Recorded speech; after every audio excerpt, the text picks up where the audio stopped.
അദ്ദേഹം രാവിലെ മുതൽ റവന്യൂ വകുപ്പിന്റെ ഇടുക്കി ജില്ലയിലെ മണ്ഡലങ്ങൾ തലം ഓരോ മണ്ഡലത്തിനുമുള്ള വിഷയങ്ങളെ സംബന്ധിച്ചുള്ള റിവ്യൂ മീറ്റിംഗ് ആയിരുന്നു. ആ മീറ്റിംഗ് കഴിഞ്ഞ് സ്റ്റെയർകേസ് വഴി താഴേക്ക് ഇറങ്ങുമ്പോൾ അദ്ദേഹത്തിന് ക്ഷീണമുണ്ടായി. അവിടുന്ന് നേരെ തൊട്ടടുത്ത ഹോസ്പിറ്റൽ നിലയ്ക്ക് ശാസ്ത്രമല ഹോസ്പിറ്റലിൽ റവന്യൂ മന്ത്രി ശ്രീ കെ രാജൻ കൂടെ ഒന്നിച്ചിവിടെ കൊണ്ടുവന്നു. മറ്റു ഉദ്യോഗസ്ഥർ, ADM, കളക്ടർ അടക്കമുള്ളവരെല്ലാം കൂടെ ഉണ്ടായിരുന്നു. ഇവിടെ വന്ന് ഡോക്ടർമാരുടെ എല്ലാ സഹായവും ചികിത്സാ രീതികളും എല്ലാം നോക്കിയെങ്കിലും അതോടൊപ്പം ആരോഗ്യ വകുപ്പിന്റെയും മെഡിക്കൽ കോളേജിലെ ഡോക്ടർമാരും ഇവിടെ എത്തി. അവരെല്ലാം ശ്രമിച്ചെങ്കിലും അദ്ദേഹത്തിന്റെ ജീവൻ രക്ഷിക്കാൻ കഴിഞ്ഞില്ല. അങ്ങനെ 15 മിനിറ്റ് മുമ്പ് അതെ, ഹൃദയസ്തംഭനം തന്നെയാണ്. അങ്ങനെ മരണം സ്ഥിരീകരിച്ചു. ബഹുമാന്യ മുഖ്യമന്ത്രി, ഞങ്ങൾ എല്ലാവരും ഇവിടെ ഉണ്ട്.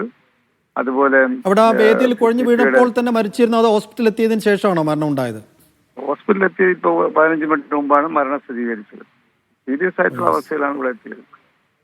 ഇനിയിപ്പോൾ മൃതദേഹം വീട്ടിലേക്ക് കൊണ്ടുപോകാൻ സംബന്ധിച്ചുള്ള തീരുമാനങ്ങളൊക്കെ എടുത്തിട്ടുണ്ടോ? പാർട്ടി സംസ്ഥാന കൗൺസിൽ ഓഫീസ് MN സ്മാരകത്തിൽ എത്തിക്കും. അവിടെ നിന്ന് 8 മണിക്ക് ഇടുക്കിയിലേക്ക് കൊണ്ടുപോകും. പാർട്ടി സംസ്ഥാന സെക്രട്ടറി സഖാവ് ബിനോയ് വിശ്വം ഇവിടെ ഈ സ്ഥലത്തുണ്ട്. ഞങ്ങൾ എല്ലാവരും ഇവിടെ ഉണ്ട്.